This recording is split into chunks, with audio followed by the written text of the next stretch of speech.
So dear students, ఈ క్లాసులో univariate method గురించి మనం స్లైట్గా డిస్కస్ చేద్దాం.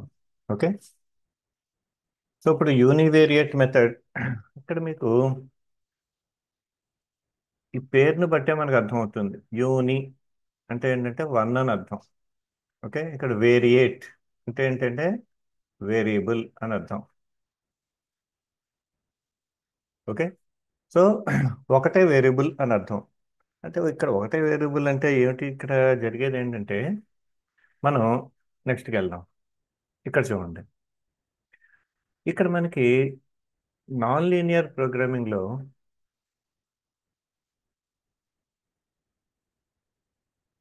దీంట్లో ఏంటంటే మనకి అన్కన్స్ట్రైన్డ్ ఆప్టిమైజేషన్ అని ఉంటుంది. ఓకే.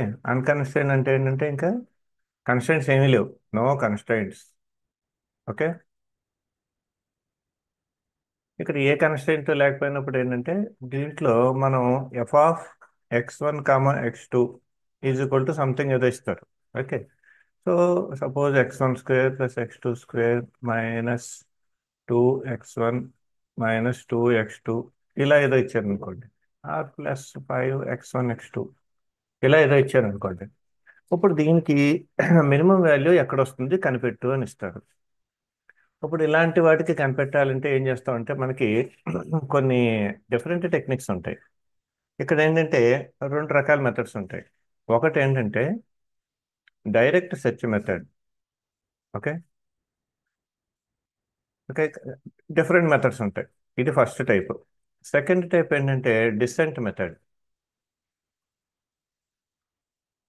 ఓకే. ఇప్పుడు ఈ డైరెక్ట్ సెర్చ్ మెథడ్స్లో ఏంటంటే మనకి important one univariate method. Descent మెథడ్లో మనకి ఇంపార్టెంట్ ఏంటంటే స్టీపెస్ట్ డిసెంట్ మెథడ్ అని ఉంటుంది. దాన్నే మనం అంటాం అంటే కాచి మెథడ్ అంటాం. ఓకే. రైట్. ఇక్కడ చూడండి. ఇప్పుడు మనం ఫస్ట్ డిస్కస్ చేసేది ఏంటంటే యూనివేరియేట్ మెథడ్. ఓకే. సో ఇప్పుడు యూనివేరియేట్ మెథడ్ ఎలా జరుగుతుంది? రైట్. ఇక్కడ మనకి f(x1, x2) is equal to something ఒక ఫంక్షన్ ఉంది కదా. ఇప్పుడు ఈ ఫంక్షన్లో మనం ఏంటంటే ప్రతిసారి ఒక వేరియబుల్ని మారుస్తాం. సపోజ్ ఇక్కడ 3, 4 వేరియబుల్స్ ఉన్నా పర్వాలేదు. రైట్. అంటే ఇప్పుడు x1 డైరెక్షన్లో మనం ట్రై చేసి ఒకవేళ పాజిటివ్ వచ్చిందనుకోండి, అంటే ఇక్కడ మనకి టార్గెట్ ఏంటంటే function minimisation. Right. Just like మనం ట్రాన్స్పోర్టేషన్ మెథడ్లో కూడా మీకు గుర్తుందో లేదో, ఆప్టిమల్ సొల్యూషన్కి వెళ్ళేటప్పుడు మనం ఏం చేస్తాం? అక్కడ యూవీ మెథడ్లో రైట్ డెల్టాలు కడతాం, మనం గుర్తుందా? ఈ డెల్టాలు కనుక ఎక్కడైనా -7, -9, -11, +2 ఇట్లా మనకి అక్కడ వచ్చేవి, గుర్తుందా? ఇక్కడ -11 సెలెక్ట్ చేసేవాళ్ళం మనం. అక్కడ మైనస్ అంటే మీనింగ్ ఏంటి? టోటల్ కాస్ట్ తగ్గుతోంది. So total cost decreasing. Right. అంటే ఏంటంటే ఆప్టిమల్ సొల్యూషన్ అంటే మనకి కాస్ట్ డిక్రీజ్ అవుతుంది. ఇక్కడ కూడా మనకి ఏంటంటే ఫంక్షన్ మినిమైజేషన్. సో మనం x1 డైరెక్షన్లో ఒక ట్రైల్ అండ్ ఎర్రర్లో ఒక ట్రైల్ వేస్తాం. పని చేసింది అనుకోండి అటు వెళ్తాం, పని చేయలేదు అనుకోండి దాని రివర్స్లో వెళ్తాం. రైట్. తర్వాత అటు వెళ్ళాం. అంటే ఏంటంటే ఇక్కడ ఒక రకంగా సపోజ్ ఇక్కడ నేను ఒక స్పేస్ గీస్తున్నాను, ఇది ఆప్టిమమ్ సొల్యూషన్ అనుకోండి. This is optimum solution. నేను ఇక్కడ బాటమ్ రైట్ సైడ్ ఈ మూల ఎక్కడో బయలుదేరాను. రైట్. ఇప్పుడు నేను ఎక్స్ డైరెక్షన్లో అంటే ఇటు వెళ్ళాను, పనిచేసింది. రైట్. ఇప్పుడు సపోజ్ ఇది x1 డైరెక్షన్. రైట్. ఇప్పుడు x2 డైరెక్షన్ నేను కిందకి వెళ్ళాను. రైట్. సో నాకు ఏదో నెగిటివ్ వచ్చింది, పని చేయట్లేదు అని వచ్చింది, ఫంక్షన్ వాల్యూ పెరిగిపోతుంది అని వచ్చింది. సో ఇటు అప్పుడు ఏం చేస్తాను? ఇది క్యాన్సిల్ చేసేసి దీనికి రివర్స్లో ఇటు వెళ్తాను. ఈసారి బాగుంది. నెక్స్ట్ ఏం చేస్తాను? ఈసారి మళ్ళీ x1 డైరెక్షన్లో మళ్ళీ ఇటు వెళ్తాను. రైట్. మళ్ళీ నాకు పాజిటివ్ వచ్చింది.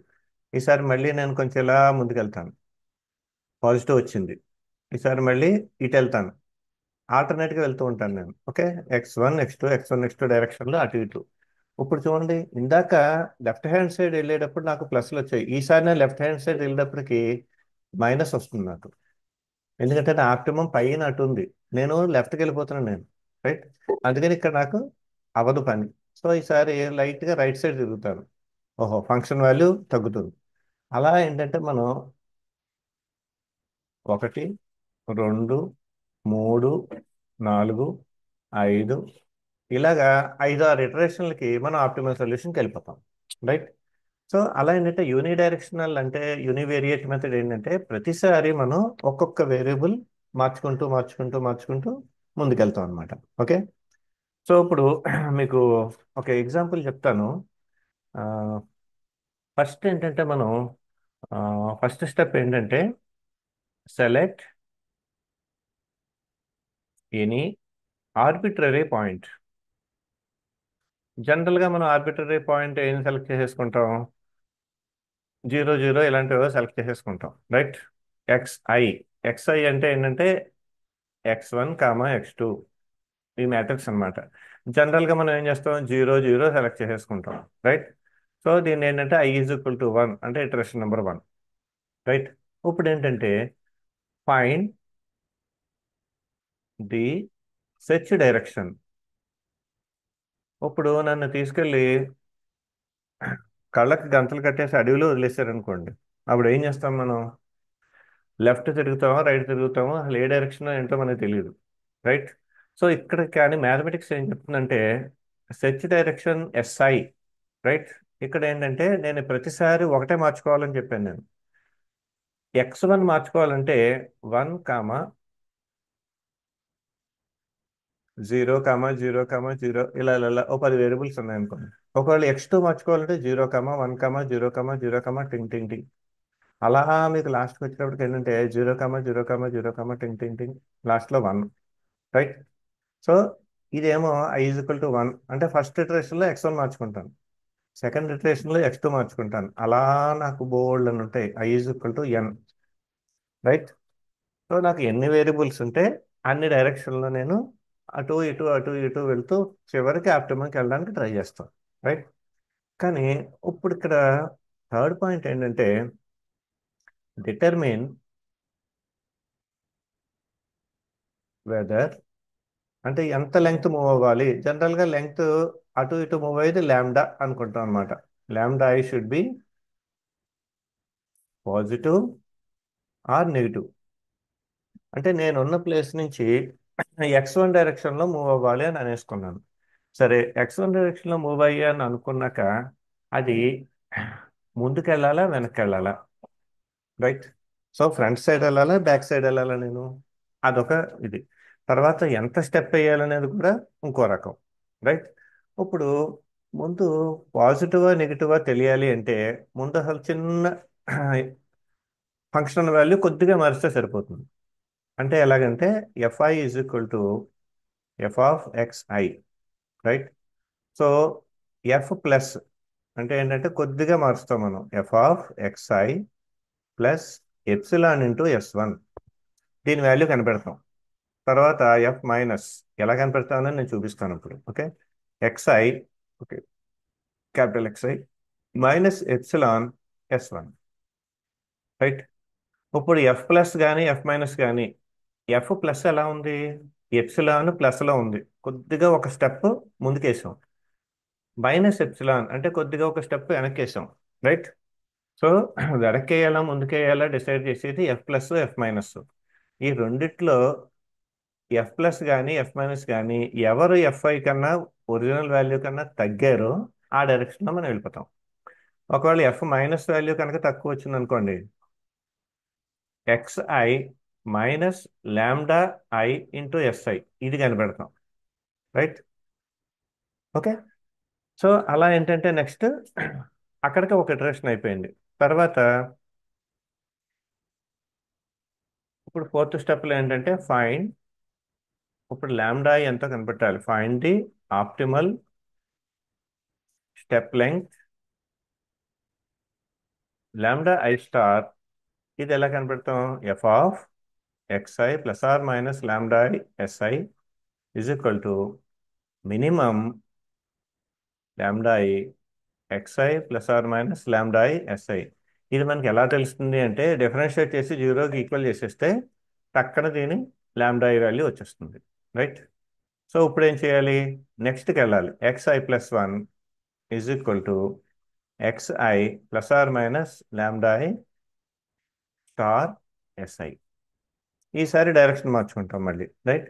అలా మనం ఏంటంటే కొంచెం ఒక 4-5 ఇటరేషన్లు అలా ముందుకెళ్ళి మరి ఆప్టిమమ్ వాల్యూ నాకు ఎలా తెలుస్తుంది అని అన్నారనుకోండి.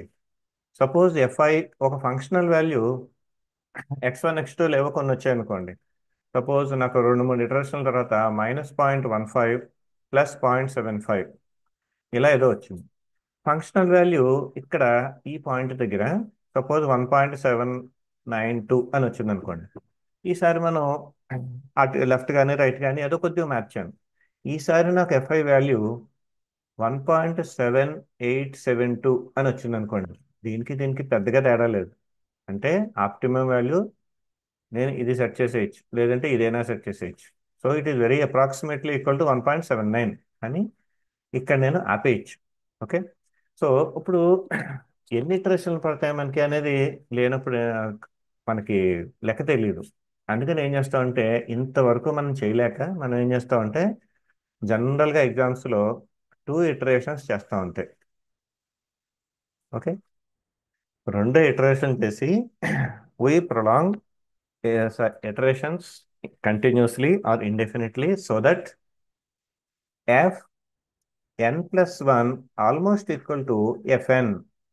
అప్పుడు ఏం చేస్తామంటే fn as optimum functional value. n ఏంటంటే number of iterations. Right. So ఈ పాత వాల్యూ ఏదైతే ఉందో అంటే ఇక్కడ 1.792 అని చెప్పాను కదా. రైట్. సో కొంచెం అటు ఇటు పెంచినా తగ్గించినా సరే పెద్దగా మారలేదు అనుకోండి, అయితే పాతదే కంటిన్యూ చేసేయండి అంటాం. అదే ఆప్టిమమ్ వాల్యూ కింద డిక్లేర్ చేసేయండి అని. ఓకే. ఇప్పుడు మీకు ఒక చిన్న ఎగ్జాంపుల్ ఒకటి చూపిస్తాను. ఆ, ఈ ప్రాబ్లం జాగ్రత్తగా వినండి. ప్రాబ్లం 1. రైట్. ఒకటే చెప్తాను ఇక్కడ. చాలా easy. f(x1 x2) is equal to x1 minus x2 plus 2x1² plus 2x1 x2 plus x2² with the starting point as 0, 0. Right. అంటే ఫస్ట్లో మనం 0, 0 అని ఏదైతే అనుకున్నామో అదే తీసేసుకుంటున్నాం మనం. ఓకేనా.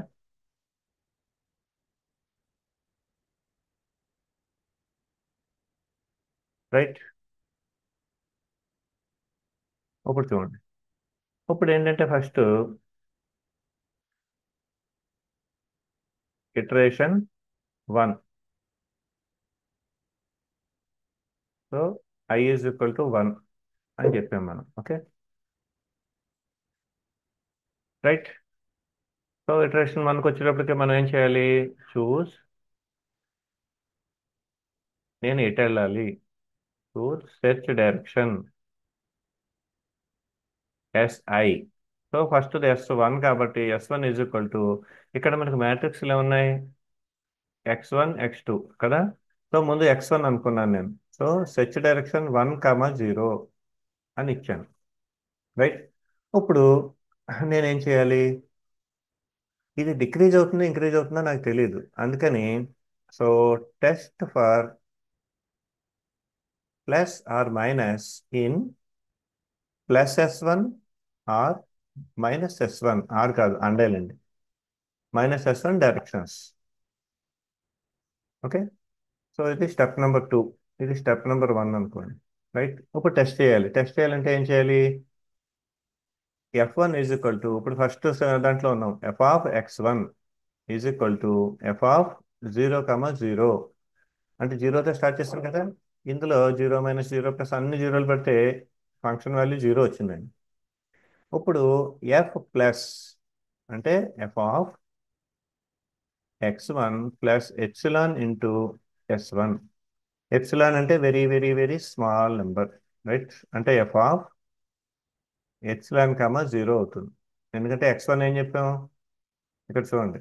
0, 0 ప్లస్ ఎప్సిలాన్ ఇంటూ 1, 0 అంటే దీని వాల్యూ ఏమవుతుంది? 0 + ε × 1 అంటే ఎప్సిలాన్, 0 + ε × 0 0. అందుకని f(ε, 0) అని ఇచ్చాను. ఓకే.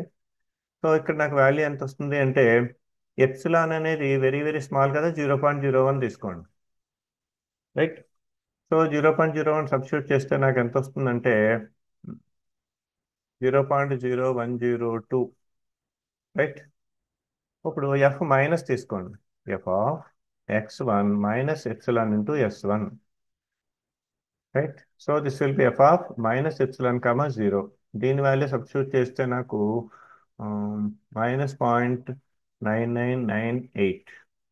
సో ఇప్పుడు ఈ రెండిట్లో నేను ఎటు వెళ్తే బెటరు? రైట్. ఒరిజినల్గా నా దగ్గర ఉన్న వాల్యూ 0. రైట్. ఇప్పుడు నాకు తగ్గాలి. ఇటు వెళ్తే తగ్గుతుంది, ఇటు వెళ్తే పెరిగిపోయింది, ఇటు వెళ్తే తగ్గింది. So this is the good one. అంటే ఏంటంటే మైనస్. సో మైనస్ స్టెప్ వేసుకుంటే నాకు ఫంక్షన్ వాల్యూ డిక్రీజ్ అవుతూ ఉంటుంది అని తెలిసిపోయింది. సో ఇప్పుడు ఎంత డిక్రీజ్ చేసుకోవాలి? ఒక నిమిషం.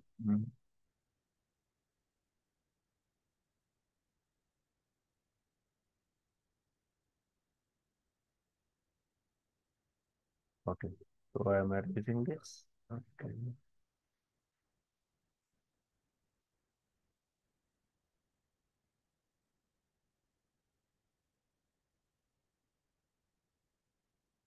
ఓకే. ఇప్పుడు చూడండి. సో ఇప్పుడు నా స్టెప్ ఏంటంటే స్టెప్ నెంబర్ 4, లాంబ్డా కనిపెట్టాలి నేను. Right. So to find optimum step length అంటే మైనస్ వేస్తే నాకు బెనిఫిట్ ఉంటుంది అని కనిపెట్టాను. సో ఎన్ని అడుగులు వేయాలి అది తెలియాలి నాకు. So f(x1 - λ1 × S1). Right. So ఇందాకట్లాగే ε0 లాగే f(-λ, 0). So this will be -λ1 -0 + 2 × -λ1² + 0 + 0. So దీని ఆన్సర్ ఎంత వస్తుందంటే 2λ1² + -λ1. సో df/dλ1 = 0 చేశాను. చేస్తే ఎంత అవుతుందంటే 4λ1 - 1 = 0. సో దీని నుంచి λ1 ఎంత వస్తుంది? 0.25. ఓకేనా? λ1 ఇక్కడ జనరల్గా మనకి ఆప్టిమమ్ అనేసాం కాబట్టి దీనికి స్టార్ పెట్టేయండి. రైట్. సో ఇప్పుడు స్టెప్ నెంబర్ 5, ఫిఫ్త్ స్టెప్కి రండి. So x2 = x1 - λ1 S1. అంటే x1 ఎంత? 0 0 -0.25 × 1 0. సో దీనికి ఎంత వచ్చింది వాల్యూ? -1/4. 0 -2.5 × 1 అంటే -1/4, 0. రైట్. ఇక్కడ f3 value. Right. f3 value ఎంత వచ్చిందండి? f(x3) అంటే స్టార్టింగ్ వాల్యూ. సో -1/8. అంటే ఈ వాల్యూలు తీసుకెళ్ళి ఎఫ్లో సబ్స్టిట్యూట్ చేస్తే మనకి ఇది వస్తుంది. రైట్. ఓకే. నాట్ f3 ఇక్కడ సెకండ్దే కదా మనం ఇంకా. Okay. This is f(f2 or f(x2). Next ఇప్పుడు ఏంటంటే ఈ మైనస్ స్టెప్ తోటి మనం ముందుకు వెళ్తాం. సో ఇప్పుడు నెక్స్ట్ స్టెప్కి వెళ్ళండి. అంటే ఇటరేషన్ నెంబర్ 2కి వెళ్ళండి. Iteration i = 2.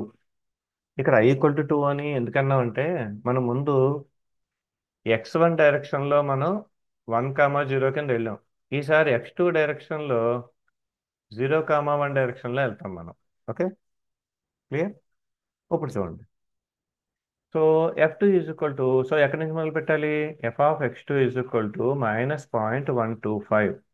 సో ఇప్పుడు నేను ప్లస్సా మైనస్సా నాకు తెలియాలి. So f + f(x2 + ε × S2). So f -0.25 అంటే x2, ε 0.01. ఓకే. సో ఈ వాల్యూ సబ్స్టిట్యూట్ చేస్తే నాకు ఎంత వచ్చిందంటే 1399 అని వచ్చింది. ఎఫ్ ఆఫ్ మైనస్ చేస్తే F of x2 minus lambda into x2, this will B F of minus 0.25 minus 0.01. So దీని వాల్యూ -0.1099, రైట్. ఇది వరకు -0.125 కన్నా -0.1399 ఏమవుతుంది? తగ్గింది. Less than F2. ఇది గ్రేటర్ దాన్ F2. మనకి తగ్గేవాడే మంచోడు, రైట్. సో నేను పాజిటివ్ డైరెక్షన్లో వెళ్ళాలి అంటే S2 in positive direction is correct, is opted. ఇప్పుడు నేనేం చేయాలి? λ2 కనిపెట్టాలి. ఓకే, సో అది ఎలా కనిపెడదాం? మళ్ళీ మామూలే. Next step is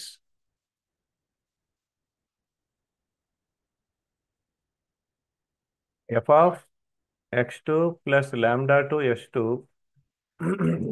is equal to F of -0.25 λ2. ఇది ఎంత వస్తుందంటే λ2² -1.5 λ2 -0.125. ఓకేనా? సో ఇప్పుడు దీన్ని ఏం చేస్తాం? డిఫరెన్షియేట్ చేసేద్దాం. మామూలే కదా, మనకి df/d λ2 = 0. దాని నుంచి λ2 వాల్యూ ఎంత వస్తుందంటే 0.75 వస్తుంది. అంటే ఇది 2λ2 -1.5 = 0. దీని నుంచి మనకి ఇది వస్తుంది వాల్యూ, రైట్. ఇప్పుడు ఏం చేయాలి? నెక్స్ట్ స్టెప్కి అప్డేట్ చేయండి. x3 = x2 plus λ2 star s2. అంటే ఇదివరకు వాల్యూ ఎంత అవుతుంది? -2.5, 0 ఉంది, ప్లస్ λ2 అంటే 0.75 ఇంటూ 0, 1, రైట్. ఇప్పుడు నాకు ఎంత వచ్చింది? -0.25, 0.75, రైట్. సో ఇది రెండో ఇటరేషన్ అయ్యేటప్పటికి, రైట్. ఇక్కడ మీరు ఏం చేస్తారంటే in the same manner more iterations will be done or will be carried out, okay, such that xn plus 1 nearly equal to xn, right.